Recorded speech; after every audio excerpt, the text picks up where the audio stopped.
राम राम दोस्तों, मैं अरुण कुमार डायरेक्ट वैदिक रेमेडी सीधा ज्योतिषी समाधान चैनल में एक बार फिर से आपका स्वागत करता हूं।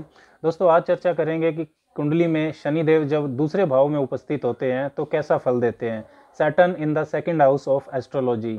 दूसरे भाव को अगर हम समझे तो पहला भाव जैसे शरीर का होता है, तो दूसरा भाव शरीर की रक्षा के लिए जिन जिन चीज़ों की ज़रूरत होती है, दूसरा भाव उन चीज़ों का होता है।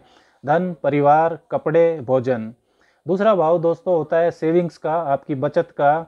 अब वो बचत चाहे लिक्विड मनी के रूप में हो यानी कि कैश के रूप में, या वो बचत गहने रत्न जायदाद के रूप में हो, यानी जो भी चीज़ आपके अधिकार क्षेत्र में है वो दूसरा भाव से देखी जाती है।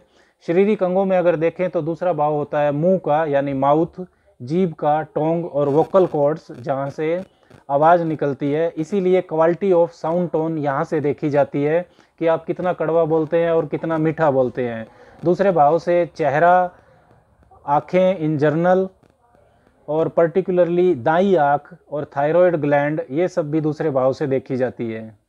दोस्तों, अगर शनिदेव को अगर समझें तो शनि एक नेचुरल मेलेफिक यानी कि प्राकृतिक पापी ग्रह है, जो कि अनुशासन, डिसिप्लिन, सीमाएं, किसी भी तरह की देरी, डिले और रुकावटें, ऑब्स्ट्रक्शंस, सेपरेशन, अलगाववाद, इन सब चीज़ों का कारक है, सिग्निफिकेटर है। और शनि कर्म फलदाता है यानी कि कर्मों का फल देने वाला है। शनि की तीसरी, सातवीं और 10वीं दृष्टियां चौथे, 8वें और 11वें भाव पर पड़ेगी।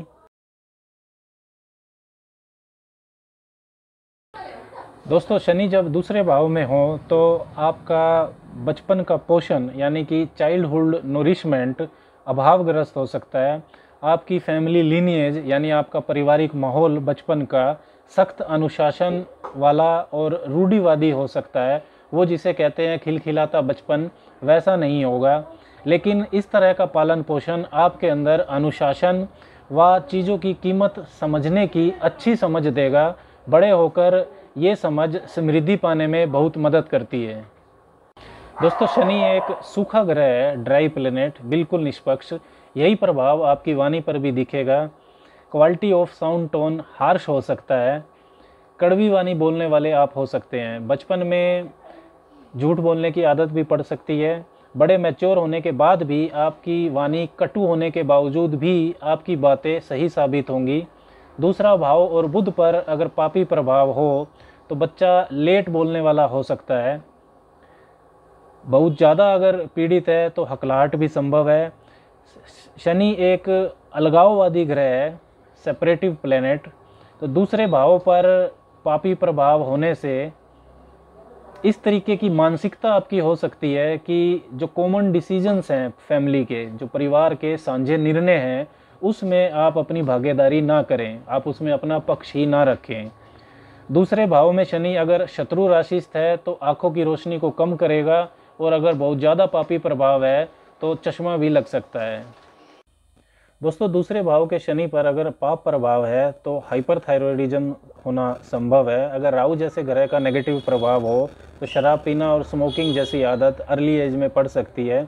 दूसरे भाव में अगर शनि है तो उसकी 10वीं दृष्टि 11वें भाव पर जाएगी, यानी इनकमिंग ऑफ गेंस आपकी इनकम हाउस पर, आय भाव पर। तो धन संचय यानी बचत करने की जो योग्यता है वो लगभग 32-33 की उम्र के बाद ही विकसित होगी। आपको अपने नाम से धन जायदाद इकट्ठी करने में परेशानी हो सकती है। लेकिन अगर शनि कुंडली में योग कारक है, जैसे वृष लगन, तुला लगन, या शनि के अपने ही लगन है मकर और कुंभ, तो ये परेशानी कम होगी। शनि की तीसरी दृष्टि आपके चौथे भाव पर पड़ती है। चौथा भाव होता है आपकी माता का, घर का, आपकी मानसिक शांति का, जमीन जायदाद का। तो शनि अगर दूसरे घर में हो तो हो सकता है कि माता की बातें आपकी समझ में ना आए। मानसिक शांति के लिए भी ये शनि अच्छा नहीं है।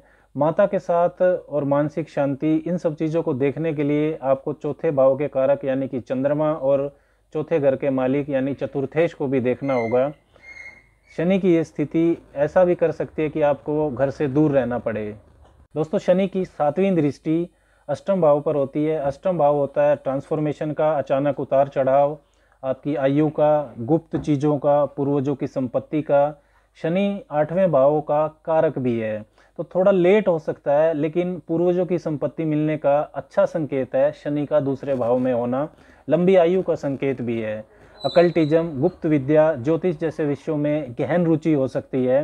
रिसर्च के क्षेत्र के लिए भी ये शनि अच्छा है। दोस्तों ये जो सारे प्रभाव शनिदेव के दूसरे भाव में होने पर मैं आपको बता रहा हूँ, ये सब प्रभाव इन बातों पर निर्भर करता है, इन सब प्रभावों का होना, कि शनि किस राशि पर है और दूसरे, चौथे, 8वें और 11वें भावों पर किन किन घरों का प्रभाव है, उन भावों की स्थिति क्या है। इन सब प्रभावों से इन फलों में कम या ज़्यादा यानी कि प्रभाव का थोड़ा बहुत ऊपर नीचे होना संभव है, लेकिन फिर भी जो विलंब है, विलंब वाला फैक्टर है, डिले वाला, वो तो रहेगा ही। अगर शनि यहाँ पर मान लीजिए मित्र राशि में है तो जो नेगेटिविटी है वो कम हो जाएगी, और अगर शनि शत्रु राशि में है तो विलंब और ज़्यादा हो जाएगा। तो दोस्तों आज के लिए इतना ही। राम राम।